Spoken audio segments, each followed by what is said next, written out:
It's easy to create a column chart in Excel. All you need is some data. Select the data with your mouse, go to Insert, Recommended Charts, and choose Column Chart.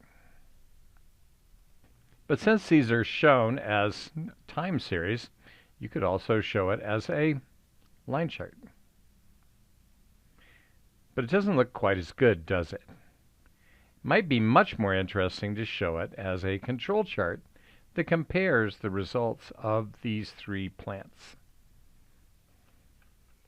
And here you can see one plant has more variability, one is decreasing, and one has wider variation. And this is a better way, I think, to compare charts using the tools in QI macros. Are you still using line, bar, and pie charts from the last century? You might want to consider control charts, Pareto charts, and histograms, smart charts for the 21st century.